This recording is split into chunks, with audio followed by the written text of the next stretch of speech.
आपने एयरटेल का नाम जरूर सुना होगा। भारत की दूसरी और दुनिया की तीसरी सबसे बड़ी टेलीकॉम कंपनी।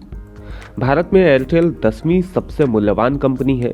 कंपनी का मार्केट कैप 4.5 लाख करोड़ रुपए का है।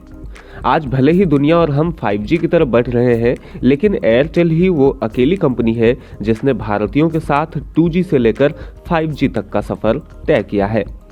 भारतीय एयरटेल आज 18 से ज़्यादा देशों में मौजूद है।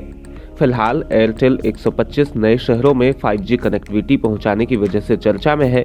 इसलिए आज हम आपको बताने वाले हैं कि एयरटेल की शुरुआत कैसे हुई थी और इसके CEO सुनील मित्तल की कहानी। नमस्कार, आप देख रहे हैं भैया जी गजब। एयरटेल के CEO हैं सुनील मित्तल। 18 की उम्र से ही उन्होंने अपना फैमिली बिजनेस संभालना शुरू कर दिया था।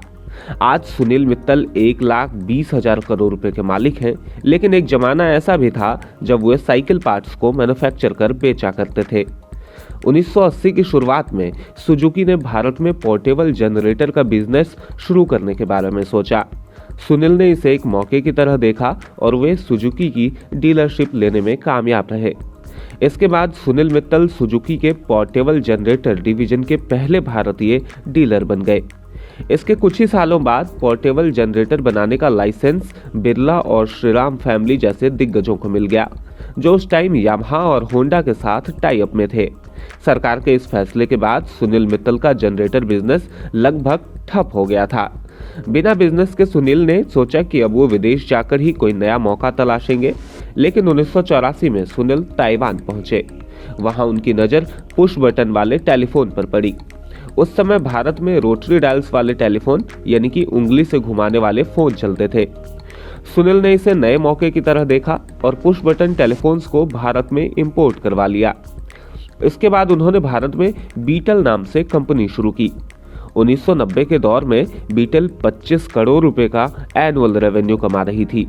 मतलब कंपनी बिजली की रफ्तार से प्रॉफिट बना रही थी। 1991 में ग्लोबलाइजेशन के दौर में भारत सरकार ने टेलीकॉम सेक्टर में प्राइवेट प्लेयर्स को इनवाइट किया। सुनील मित्तल ने भी इसमें अप्लाई किया। सिर्फ 4 कंपनियों को टेलीकॉम बिजनेस का लाइसेंस मिला। उसमें से एक कंपनी सुनील मित्तल की भारतीय सेलुलर लिमिटेड थी।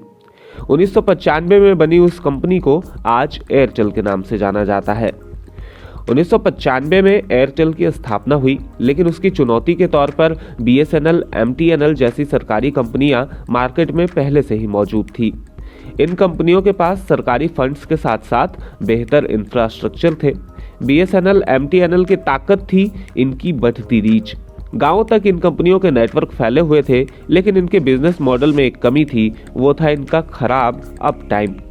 दरअसल BSNL, MTNL पर इतने ज्यादा ग्राहक निर्भर थे कि आए दिन इनके नेटवर्क क्रैश होते थे, जिसकी वजह से घंटों तक कॉल कनेक्ट नहीं होता था। इन कंपनियों की इसी कमजोरी को एयरटेल ने अपनी ताकत बनाया। एयरटेल ने ग्राहकों को 100% अप टाइम का वादा किया और जमकर इसका प्रचार भी किया। 1995 में जहां एयरटेल सिर्फ दिल्ली NCR में मौजूद थी, वो 1 साल में ही हिमाचल प्रदेश पहुंच गई और 5 से 6 सालों में पूरे देश में एयरटेल का नाम पॉपुलर हो गया। एयरटेल की वो पॉपुलर ट्यून अगर आज भी सुनाई पड़ जाए तो चेहरे पर मुस्कान आना तय है। ये वही ट्यून है जो एक समय हर घर में सुनाई देती थी। एयरटेल के मार्केटिंग की ताकत यही है कि वह लोगों के इमोशन से कनेक्टेड है। कंपनी की सफलता के पीछे उसकी इस मजबूत मार्केटिंग का अहम योगदान है। 2002 में एयरटेल ने AR रहमान से 5 अलग अलग धुनें बनवाई। ये धुनें सिर्फ एयरटेल के यूजर्स के लिए ही उपलब्ध थी। इसके बाद कंपनी ने उस समय की सबसे पॉपुलर मोबाइल कंपनी नोकिया के साथ भी एक ज्वाइंट पार्टनरशिप की। इसके तहत दोनों कंपनियों ने शाहरुख खान से इसका प्रमोशन करवाया। एयरटेल की मजबूत मार्केटिंग के पीछे उसकी पॉलिसी थी। अपने मार्केटिंग डिवीजन में एयरटेल 26 साल एज ग्रुप के लोगों को ही नौकरी पर रखता था। कंपनी मानती है कि युवा लोगों को रखने से उनको क्रिएटिव मार्केटिंग करने में ज्यादा मदद मिलती है। वर्ष 2016 2 बातों के लिए जाना जाता है। पहला, भारत में नोटबंदी हुई और दूसरा, इसी साल जियो ने टेलीकॉम सेक्टर में तबाही मचा दी। जियो के फ्री 4G ऑफर से लगभग सभी बड़ी टेलीकॉम कंपनियां की कमर टूट गई। इसका असर अन्य कंपनियों पर यूं पड़ा कि वे इसे मार्केट से ही लापता कर गए। 2017 के पहले वोडाफोन और आइडिया दो अलग अलग कंपनियां थी जो अब एक हो चुकी है। टाटा डोकोमो जो एक समय अपने सस्ते रिचार्ज के लिए मशहूर थी, वो भी अब लगभग बंद हो चुकी है। यह सही है कि शुरुआती सालों में जियो ने एयरटेल का भी मार्केट खत्म किया, लेकिन इससे एयरटेल ने बड़ी सीख ली। सबसे पहले उन्होंने अपना फोकस प्रीमियम यूजर्स पर शिफ्ट किया, जिससे कंपनी ने मिनिमम रिचार्ज लिमिट तय की। इस फैसले के बाद 2018 की दिसंबर तिमाही में 4.8 करोड़ यूजर्स ने एयरटेल छोड़ दिया। फिर 2020 में कोविड महामारी आई। अचानक से वर्क फ्रॉम होम और ऑनलाइन लर्निंग का ट्रेंड शुरू हुआ। इसमें घरों में डेटा की जरूरत बढ़ी। एयरटेल ने इसी मौके को भुनाया और अपना पूरा ध्यान एक्सट्रीम सर्विसेज पर केंद्रित किया। एयरटेल ने अपने एक्सट्रीम सेटअप बॉक्स और ब्रॉडबैंड के दाम अचानक कम कर दिए। ग्राहकों को एक ही जगह अनलिमिटेड डेटा से लेकर हर तरह की OTT ऐप मिलने लगी।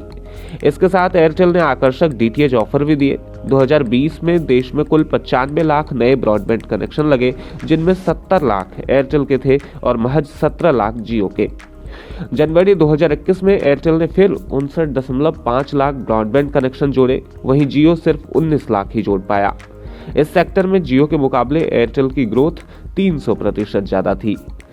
2009 में एयरटेल आधिकारिक रूप से इंटरनेशनल सेलुलर नेटवर्क बन गई। इसी साल एयरटेल ने अपनी सर्विसेज को श्रीलंका में लॉन्च कर दिया। 2012 में एयरटेल ने अफ्रीका में भी कदम रखा और मौजूदा समय में एयरटेल अफ्रीका का एक बड़ा सेलुलर नेटवर्क है। आज एयरटेल 18 से ज्यादा देशों में मौजूद है और भारत में ही इसके 33 करोड़ यूजर्स हैं। जियो के बाद एयरटेल के पास इंडियन मार्केट का सबसे बड़ा हिस्सा है। 2022 में एयरटेल ने अपने इनोवेशंस को आगे बढ़ाते हुए भारत के पहले मल्टीप्लेक्स मेटावर्स की शुरुआत की। इसका नाम पार्टी नाइट रखा गया। कंपनी ने इसे 20 स्क्रीन वाला भारत का पहला मेटावर्स बताया।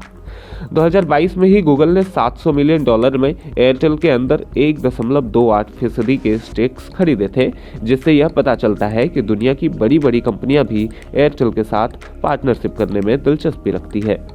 तो ये थी एयरटेल और सुनील मित्तल की कहानी। उम्मीद है वीडियो आपको पसंद आई होगी तो लाइक, सब्सक्राइब और शेयर जरूर करें। ब्यूरो डेस्क, भैया जी गजब।